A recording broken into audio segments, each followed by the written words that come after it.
So the book opens with Castle discussing world record holders. And I think Jason Reynolds does this for a reason. This is characterization. He wants to start revealing aspects of Castle to us right away about what motivates him, about how he interacts with the world. So with that first question, one thing you might have said is that it reveals that he wants to be something special, something great, even something record worthy. But I think there's another way you could look at it as well. You can kind of focus on the fact that he knows so much information about these world records, and he tells us about all of these record holders that he doesn't actually know. And I think when we watch Castle in these early chapters, I think we start to learn that he likes to observe the world, but he doesn't necessarily like to be part of it. He kind of keeps everyone at a distance. He likes to observe people and learn about them more than he actually likes to interact with them. And we meet a few characters who are so important in Castle's life and in his development as a character. Mr. Charles is an extremely important character, even if we don't feel like we know him that well at this point. So we started with this quote that just discusses his role in that traumatic night when Castle's father shot at Castle and his mother, and they had to run for their lives. And they run to Mr. Charles, to his shop, and he grabs them and he shelters them and calls the cops. And and Castle and his mother are able to stay there through the night. So obviously, we'll see throughout the book that Castle's father and that violence has a big impact on Castle, but Mr. Charles kind of has an opposite effect on Castle. So with this first question, obviously this is just comprehension. Castle's dad shoots at them and they run for their lives. But with the second question, we see that Mr. Charles is painted as a protective, kind of stable figure in his life.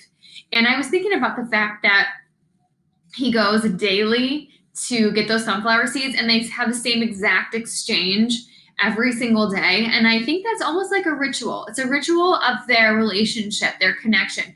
It's really stability. He knows every day he can walk into that shop and have that same conversation with Mr. Charles, and then Mr. Charles will always be there for him. And that kind of introduces the idea of sunflower seeds as a symbol. And I think Jason Reynolds uses sunflower seeds. It reoccurs as an again and again, in a notice and note strategy, and again, or repetition. We'll see it throughout the text. And he uses it to reveal, I think, relationships for Castle. So in this section, though, we also have world records come up again when Mr. Charles and Castle are discussing them. And so the question here is, how does the author use the topic to demonstrate Mr. Charles's role in Castle's life? Well, the thing with Mr. Castle is that he believes in Castle. He tells him he's going to set a record one day. And I think that is so incredibly important. Castle deals with being poor, with being traumatized, with having his father in jail. And he's got a lot kind of going against him.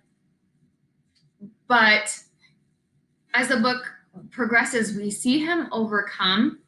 We see him kind of apply this grit to be successful. And the thing is, I don't think it could have happened if Castle hadn't had people like Mr. Charles there to support him.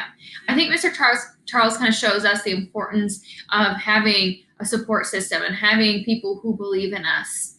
It doesn't have to be a parent necessarily. It can be anyone who takes an interest and believes in somebody.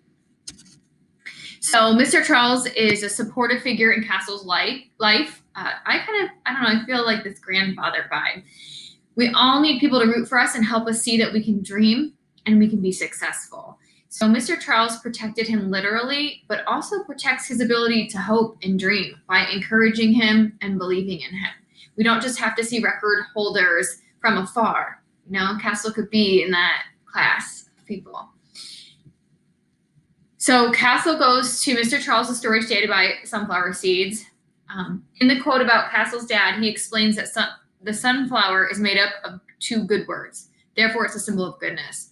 So other than to actually buy the sunflower seeds, why do you think Castle makes it a part of his routine? And I think I already kind of alluded to this earlier. I think Castle wants to see him daily. However, I also think he's kind of showing Mr. Charles loyalty too. I think this is a reciprocal relationship. It's not just Mr. Charles believing in Castle. It's Castle showing that he has a loyalty to Mr. Charles too. Mr. Charles is like a grandfather, and buying seeds is kind of like this demonstration of loyalty. They have a daily exchange of visiting, talking, listening, encouragement, and support. It's really important, I think, in Castle's life. So in this next section, this is where Castle talks about, first of all, how he eats sunflower seeds. But then he also talks about his dad and how his dad eats sunflower seeds. And we see the discussion here with sunflower seeds differ from that of Mr. Charles. And it's the same way the relationship differs between Castle and Mr. Charles and Castle and his father. So I was thinking about the sunflower seeds, the way he describes eating them. Maybe that's a way of understanding Castle. He's got this tough exterior shell, like he describes when he talks about eating the sunflower seeds. He doesn't let people in, and he's pretty guarded. And you can see why. He had his trust broken by one of the people in his life who he should have been able to trust the most, his dad. So he has to feel safe. This little quote, keeping the little seeds safe between my teeth and tongue before he's going to let somebody in past that tough shell. I think he doesn't also necessarily believe that relationships are worth the risk of getting hurt. He says about the sunflower seeds, I'm not even sure they're really worth all that hassle. So he takes his time before deciding that he wants to engage with someone and let them in. You kind of have to prove you're trustworthy, and he doesn't trust easily. He really needs to get to know somebody and keep that person at a safe distance until he determines that they're actually really worth it. He makes that comment, I'm not even sure they're really worth all that hassle. In this excerpt, you can see how Castle uses sunflower seeds again to show the reader how he feels about his father. What does he reveal about his dad and their relationship through the sunflower seed symbolism? He believes there's no good in him. He said, that man ain't got two good words in him. When Castle says that his dad would just chew them up, the sunflower seeds, whole, like a beast, he's telling the reader that his dad wasn't careful with people, especially Castle. He destroyed his relationship with Castle like it was nothing. There was no care and no thought. So continue to watch out for the sunflower seeds. Look at how they come up again in the text and try to figure out what Jason Reynolds is trying to communicate when he brings them up next time.